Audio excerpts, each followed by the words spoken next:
Ladies and gentlemen, we are very rapidly solidifying the creation of two Americas.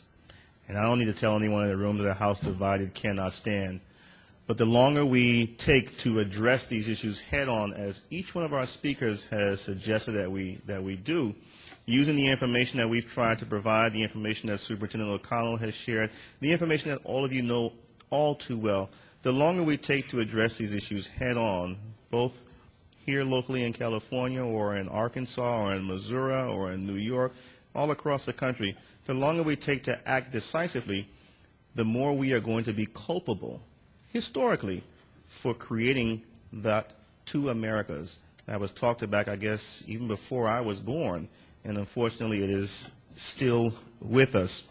So having said that, what I'd like to do now is invite all of you to ask questions of our panelists, make comments if you would like to.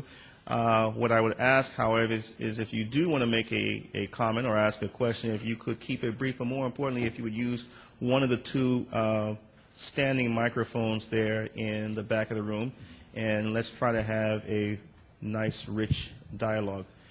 Yes, ma'am, if you, because I'd really like to get you on tape. Thank you so much. So we'll go to the young lady here in the green. No, ma'am. We'll go to you first, yes. My name is Kay Eatman, and I'm a newly elected Board of Education member from Lompoc, California. I've been a teacher for 37 years, a district administrator, a high school principal.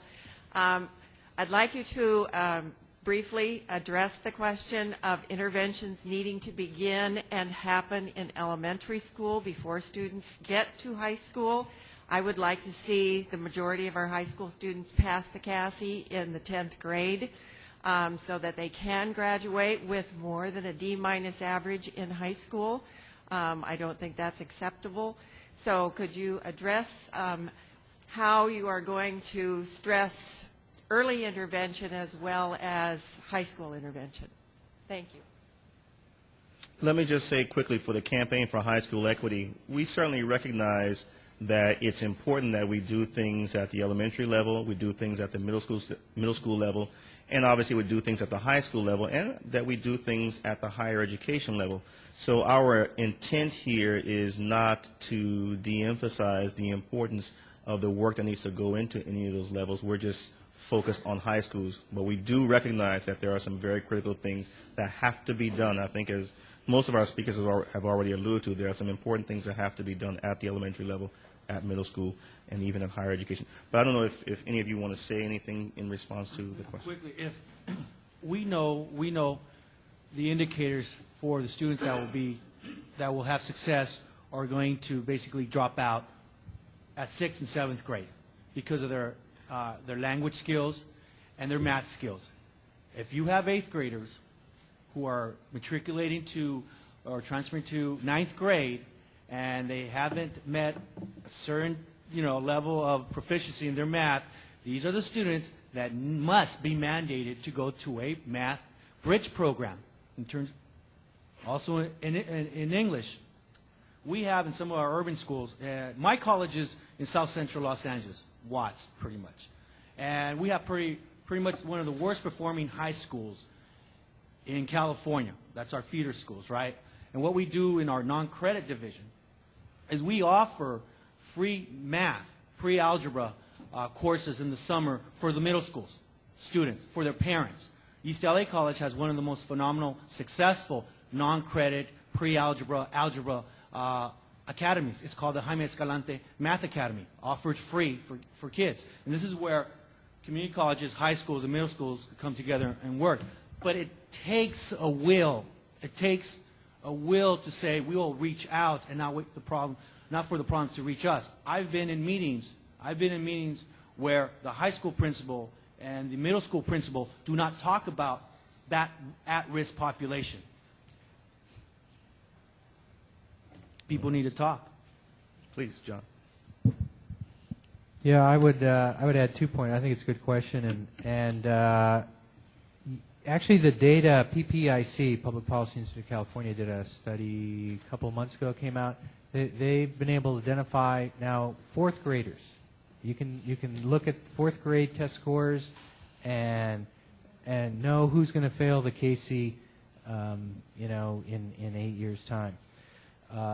So we do know who they are, and I think the first things to do are teacher quality and remediation. I mean, you take those kids, make sure they are getting teachers who are qualified and fully prepared to deal with them, and the class sizes are small enough, they're getting the attention, and that they're getting the remediation. You've got to start doing it because you want to make sure that they are prepared to go on to middle school and take advantage of pre-algebra and algebra. And then, I'm also struck by Mr. King's comments, this is a broader social issue. We need to be thinking about the whole child and the whole community. And there is a program that's getting increasing attention called the Harlem Children's Zone. Some of you may have heard of it. But Jeffrey Canada in Harlem and Barack Obama says he wants to do this in 20 cities in America. So maybe San Diego could be one. Jeffrey Canada took a block and said, I'm going to do everything for these kids. I'm going to give them health care. I'm going to take the pregnant women in the grocery line and get them into what he calls baby college, teach these parents how to read to their kids and how important reading to their kids is, and I'm going to get them into preschool, and I'm going to get them into good schools in elementary, and then now he's up to 90 blocks. And it's still early, but the preliminary results are that the kids are doing sort of outscoring the state averages on standardized tests. Carrie. I'm Carrie Venegas for National Indian Education Association. And first of all, I want to thank the panelists for bringing to the forefront the issues that are so important for high school education. And then issues that don't get talked about as much. What kids come to school with in terms of context with trauma. What kids come to school with in terms of how they're perceived by teachers in schools. For Native American students in California, the 2008 diploma counts data indicates that 52% is the graduation rate. And what that means for a Native student is that 1 out of every 2 Native students faces life choices without a high school diploma.